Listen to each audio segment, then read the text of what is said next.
Hey guys, welcome back to my YouTube channel. And today I'll be showing you all how to start your class 10th, and I'll be telling how I started my class 10th and everything that I learned so far and what common mistakes you should not be making. ठीक है, इस video से तुम्हारे maximum doubts clear हो जाने चाहिए because मतलब मेरे को भी ये डाउट्स थे क्लास 10th के स्टार्टिंग में, but now all of them are clear out for me, so I will clear all of them out for you as well. So first of all, I'll be starting with my own experience so far. It's not been बहुत ज़्यादा time जब से class 10 start हुई है, but I can say like 2 weeks तो हो चुके हैं स्टार्ट हुए हुए. And so far my experience is not very good.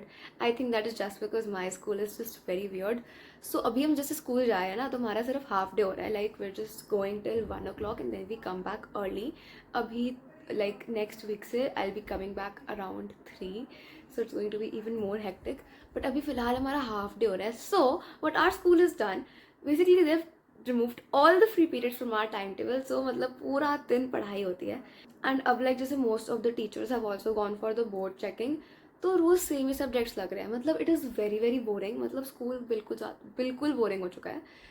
But like जैसे अभी हमारे एग्ज़ाम्स होंगे अप्रैल में, लाइक UT1, सो उसके लिए सिलेबस भी कंप्लीट करवाना है स्कूल वालों को, इसीलिए it's moving very very fast. But otherwise like it is extremely boring. कोई भी फ्री पीरियड नहीं हो रहा है स्कूल में. मतलब बिल्कुल ऐसे हेल बना दिया स्कूल को. Like ninth was so fun. We had so many free periods. We had like 3 games in a week and now we don't even get one. So yeah, that is my experience so far. But एक चीज़ that I noticed is that the chapters are much easier than like ninth के chapters, because like ninth में all the concepts were new, but अभी फ़िलहाल जितना भी मैंने अभी तक 10th का पढ़ा है ना, I have already like learned some of that in 7th and 8th class. मतलब it feels like advanced version of 7th and 8th class का ही. So that is a very good thing. ठीक है, मतलब कोई भी ऐसे बहुत न्यू कंसेप्ट नहीं आ गया उठ के कहीं से भी. सब कुछ वही है जो हम पहले कर चुके हैं, बट उसका एडवांस वर्जन है. सो अगर तुम लोगों को डर लग रहा है कि ओ नो क्लास 10th है, बोर्ड ईयर है, क्या होने वाला है, so just chill, because first of all it is very very simple. All the chapters are very basic and all of the knowledge is basically a recap of whatever we already done, and उसी में add करा है जो हम already कर चुके हैं. And especially maths, like maths में अभी तो कुछ भी नया नहीं आया है. I think the only new concepts are AP and trigonometry, but I think this is just what I feel right now, because अभी मैंने लाइक आई थिंक 4 5 6 चैप्टर्स का रखे हैं मैथ्स के, एंड वो सारे मेरे को सिमिलर ही लगे हैं जो हमने पहले करा था उसके. क्योंकि अभी like I have tried to do वही चैप्टर्स जो लाइक ऑलरेडी मैं कर चुकी हूँ, क्योंकि स्कूल में अभी तक नहीं हुआ है. Okay, also I be sharing एक very very very important bonus and secret tip which I use always in the very end. So make sure that you stick till the very end to listen to that, because trust me, it is extremely important. Like that is the game changer for your new session. Now, कुछ piece of advice from my side is that first of all, I know school में किसी को भी पढ़ना नहीं पसंद. Like school में पढ़ना ही जाता है, बट किसी को पढ़ना नहीं पसंद. But just listen to me. ठीक है, वैसे भी तुम क्लासेस के बीच में बात तो कर नहीं पाओगे बहुत अच्छे से. So just pay attention to whatever is being taught, and जो भी तुम्हारे टीचर्स बोलते हैं ना, उसको लिख लिया करो कहीं पे. लाइक एक रफ नोटबुक लेकर आया करो and write whatever you feel is important and make your own notes class में.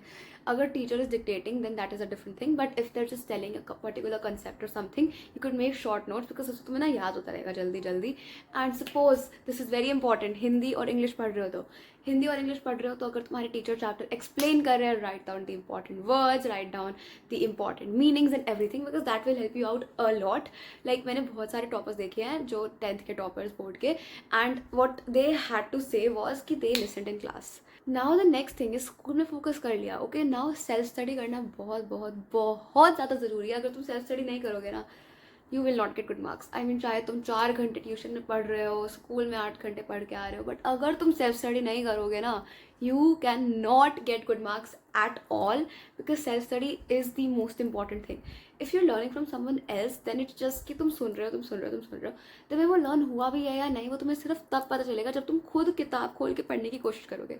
सो तुम्हें ये आदत डालनी है कि तुम रोज़ एटलीस्ट 1 hour सेल्फ स्टडी करो. Start with 1 hour. ओके, ऐसा नहीं है तुम्हें 1 hour में सारे सब्जेक्ट्स कर देने हैं. एक दिन में तुम एक सब्जेक्ट कर लो, वो भी बहुत है. एक दिन में 1 hour self study is sufficient. 1 hour का मेरा मतलब है 1 hour फोकस्ड. ऐसा नहीं है 1 hour में तुम लाइक 15 मिनट पढ़ रहे हो, 5 मिनट डिस्ट्रैक्ट हो रहे हो, 10 मिनट खाना खा रहे हो. ऐसा नहीं होना चाहिए. 1 hour focus self study is more than enough. एक दिन अगर तुम कुछ भी नहीं पढ़ते हो तो this is more than enough. Okay, तो नेक्स्ट थिंग इज बिल्कुल चिल मारना है तुम्हें, कोई भी टेंशन नहीं लेनी है. Grade 10th is going to be the easiest class, ऐसा मैंने सुना है, बट आई एम फीलिंग ऐसा, लाइक अभी हमारा स्कूल स्टार्ट हुआ है, ऑलमोस्ट 2 वीक्स हो चुके हैं ना, मेरे को यही फील हो रहा है, like it is easy, the curriculum is easy, you just need to be consistent and you just need to study धीरे धीरे धीरे धीरे, ताकि वो एंड में जाके पाइल अप ना हो और तुम बहुत चिल मारोगे पूरा साल अगर तुम रोज़ कंसिस्टेंटली 1 घंटा सेल्फ स्टडी कर रहे हो तो। ठीक है, अब नेक्स्ट आते हैं बुक्स पे, जो काफ़ी लोगों ने मुझसे पूछा था।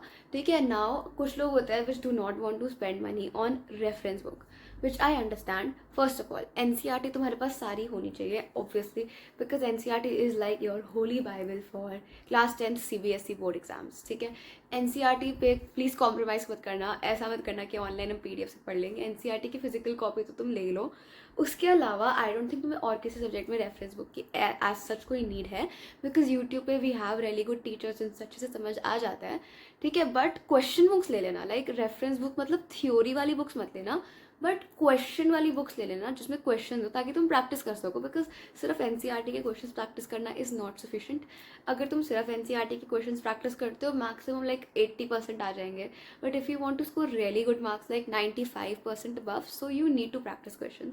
ठीक है, सो आई थिंक अभी जब लाइक सीबीएसई वगैरह अपने क्वेश्चन बैंक्स वगैरह लॉन्च करेंगे ना, like I think they do that around June, so then you can purchase the question banks like updated wale, because I think curriculum has changed and now more competency based questions will come in the board exam, so you all should practice those questions only, and like jo ratta marne wale to wo to sab koi kar sakta hai, competency based questions are the actual difficult part, so make sure that you get question books instead of reference books. That's like what I always recommend. ठीक है, मतलब मेरे को theory books पढ़ना पसंद नहीं है, मैं थ्योरी बुक्स लेती हूँ बट उनके सिर्फ और सिर्फ क्वेश्चंस करती हूँ। ठीक है, मतलब मैं थ्योरी बुक्स भी ऐसी लेती हूँ जिनकी क्वेश्चंस बहुत अच्छे होते हैं, ताकि मैं वो क्वेश्चंस प्रैक्टिस कर सकूँ। For example modern ABC for science, the questions are really high level, they have competency based questions, they have olympiad based questions, they have exemplar वाले questions, they have all the types of questions. Modern ABC is a very good book for science. अगर मेरे को recommend करना हो maths के लिए, I am using ML and RD for all of you जो मुझसे पूछते हैं कि कौन सी बुक यूज़ कर रहे हो, तो मैथ्स के लिए, and I have standard mathematics. ठीक है, mainly I study from ML, but RD भी मैं यूज़ करती हूँ अगर मेरी ML कंप्लीट हो जाती है, and I also elements of mathematics, but like I am not that focused on it because it's like a thick book and बहुत टाइम लग जाएगा वो करने में, और उसके बाद मैं बाकी चीज़ें तो कर नहीं पाऊंगी, इसीलिए I mainly focus on ML and RD, right. Next thing I will be talking about is notes. ठीक है, नोट्स ना बहुत ही सब्जेक्टिव चीज़ है, लाइक बहुत लोग पूछते हैं मुझे नोट्स बनाने चाहिए या नहीं बनाने चाहिए। Well it is up to you, अगर तुम्हें नोट्स से पढ़ना ईजी होता है तो तुम नोट्स बनाओ, अगर तुम्हें बुक से पढ़ना ईजी होता है तो तुम बुक से पढ़ो, कोई फोर्स नहीं है, ज़बरदस्ती नहीं है कि तुम्हें नोट्स बनाने ही बनाने, अगर तुम नोट्स नहीं बनाओगे तुम्हारे अच्छे मार्क्स नहीं आएंगे, no it's nothing like that. ठीक है, सेकंड थिंग है जो मैं बहुत ज़्यादा ही रेकमेंड करूँगी तुम्हें, कि तुम किसी और के नोट्स से मत पढ़ना please. I don't know how people study from दूसरे लोगों के नोट्स, बिकॉज लाइक जो मेरे नोट्स हैं ना वो सिर्फ मुझे समझ आते हैं, आई डोंट थिंक किसी और को मेरे नोट्स समझ आएंगे, because I use abbreviations and like I use stuff जो सिर्फ मुझे समझ आएगा और किसी को समझ नहीं आएगा, एंड ऐसे ही होने चाहिए तुम्हारे नोट्स, सिर्फ तुम्हें समझ आने चाहिए। तुम्हारे लिए ऐसे होने चाहिए ना कि मतलब अगर तुम अपने नींदों में भी उनको पढ़ने की कोशिश करो तुम्हें तब भी समझ आ जाए क्या लिखा हुआ है तुमने। ठीक है, मतलब yes. And second thing, notes में बिल्कुल पॉइंटर्स में लिखना है तुम्हें, द शॉर्टर द बेटर। ये मत सोचना कि लंबे लंबे नोट्स बनाकर वाओ मैंने क्या उखाड़ लिया, मैंने कितनी ज़्यादा पढ़ाई करी है। नो, नोट्स का मेनली पर्पस यही होता है कि तुम्हें लंबी से नोटबुक ना पढ़ना पड़े और तुम्हारा पूरा चैप्टर कुछ पेजेस में ही रिवाइज हो जाए, राइट। सो कुछ पेजेस में रिवाइज होने के लिए तुम्हें कीवर्ड्स में लिखना पड़ेगा, शॉर्ट सेंटेंसेस में लिखना पड़ेगा, एंड उससे तुम्हें लर्न करना भी ईजियर रहेगा, because it is much easier to learn keywords than learning long sentences. Okay, now this is the most important tip. This is like my secret tip and I don't think a lot of people know about this, but this thing will change your entire life. I mean ज़्यादा बोल दिया, but like bhai this will improve your marks by a lot. Okay, so I call this my mistake notebook. Basically in this notebook I write down every single question that I get wrong. For example मैं maths का example लेती हूँ, अगर मैंने maths में 10 question करे उसमें मेरा एक क्वेश्चन गलत हो गया, मैं वो क्वेश्चन को अपनी मिस्टेक नोटबुक में लिखूंगी, ताकि मेरे को जब बाद में रिवाइज करना तो मैं सिर्फ उसी नोटबुक से वो पर्टिकुलर क्वेश्चन रिवाइज करूँ। ठीक है, now what this helps you out with is like board exams होते हैं ना, तुम बोर्ड एग्जाम से पहले बहुत सारे पेपर देने वाले हो, स्कूल में होंगे, टर्म्स होंगे, प्री बोर्ड्स होंगे, रीइंफोर्समेंट होंगे।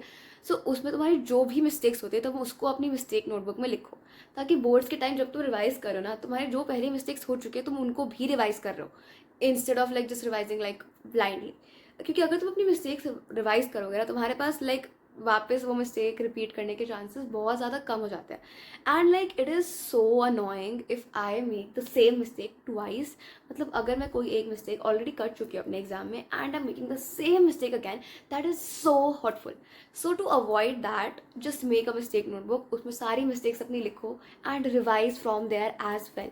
एंड अगर किसी भी क्लास टेस्ट में कोई गलती होती है ना, वो भी लिखो। कुछ रिवाइज करो तब गलती हुई है वो भी लिखो। कोई चीज़ याद नहीं हो रही है वो भी लिखो। मतलब जो भी तुम्हें डिफिकल्टी हो रही है, जो भी हो रहा है, वो सब उसमें लिखो ताकि तुम बाद में उधर से रिवाइज कर सको। एंड मिस्टेक नोटबुक में सिर्फ मिस्टेक्स होनी चाहिए और कुछ नहीं होना चाहिए। So just maintain like a separate notebook. मतलब 5-10 रुपये की कोई नोटबुक खरीद के ले आना इतनी सी, और उसमें तुम लिख सकते हो। Okay, so the next topic जिस पर तुम लोग मुझसे पूछ रहे थे वॉज लाइक कोचिंग, ट्यूशन वगैरह।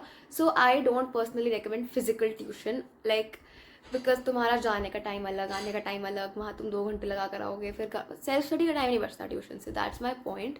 अगर तुम्हें कोई ऑनलाइन ट्यूशन लेने तो तुम ले सकते हो। Personally I am enrolled in the Yodha batch by just Padhle, which has not started yet, but when it will start I will give you my honest review about it. Also जब मैंने enrol किया था योधा बैच पे, तब मुझे पता नहीं था आरएम बैच और उड़ान बैच के बारे में, उसके बाद पता चला, but then I had already enrolled so I couldn't do anything about it. या सो बेसिकली कोचिंग के लिए what my view is that अगर तुम्हें किसी एक सब्जेक्ट में, मतलब स्कूल में कुछ भी समझ नहीं आ रहा है तो तुम उसकी कोचिंग ले सकते हो। बट अदरवाइज कोचिंग ट्यूशन ले सकते हो। बट अदरवाइज अगर तुम्हें समझ आ रहा है स्कूल में जो तुम पढ़ रहे हो, तो you do not need tuition. ठीक है, tuition is personally just a waste of time. It takes away time from your self studying and I think 8 hours of school is sufficient to understand. And अगर तुम्हारे school में अच्छे teachers हैं, तुम्हें कोई भी नीड नहीं है कोचिंग या ट्यूशन की।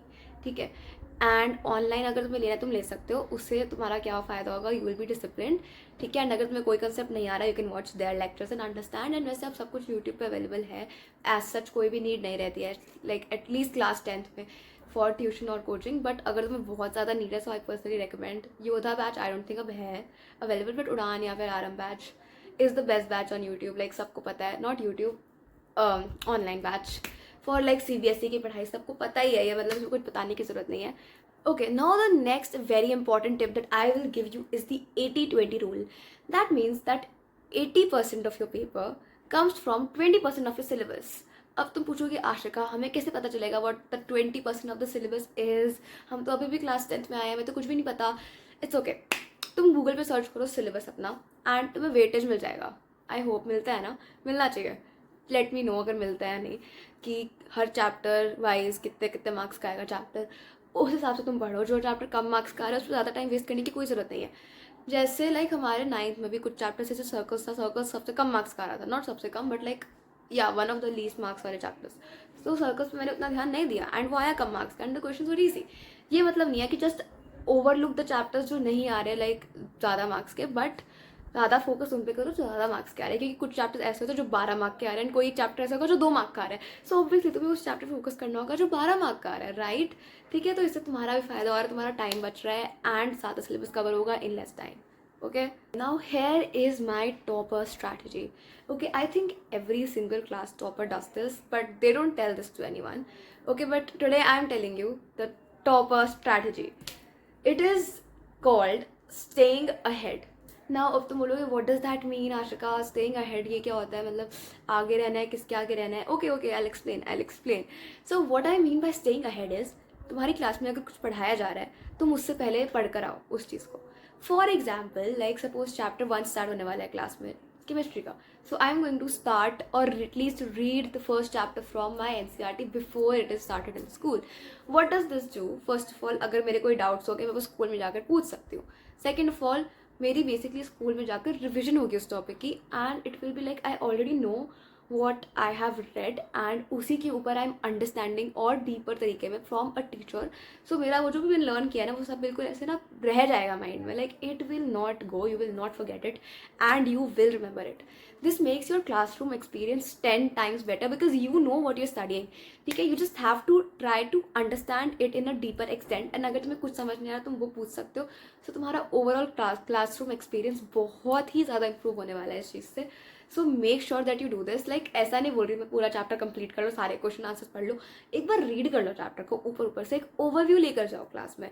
ऐसे बिल्कुल ब्लाइंड माइंडेड मत जाओ. मैं पर्सनली बताती हूँ, अगर मैंने कोई चैप्टर पहले से नहीं पढ़ा होता ना, तो क्लास में मेरे को उसको पढ़ने का मन ही नहीं करता है. आई डोंट नो, मेरे को इतनी ज़्यादा आदत हो गई है आगे रहने की कि if I don't know what is going on in the class, I don't want to know. Like मेरा आगे का मन ही नहीं करता पढ़ने का. So like now I just have to stay ahead, but this particular habit has helped me out so much. Like class में अगर suppose the teacher gives question, I'm able to solve them and stuff. So yes, this is a very helpful technique. ठीक है, I'm sorry if I was not able to cover all of your doubts in this video, but I tried to cover as much doubts as I possibly could, and I think like most of तुम्हारे doubts clear हो चुके होंगे. And I hope that you found this video helpful. If you did, make sure to like this video and leave a nice comment for me to read, and subscribe to my channel if you haven't already, because it would really help me out. Thank you so much for watching, guys. I hope you liked this video. Bye bye.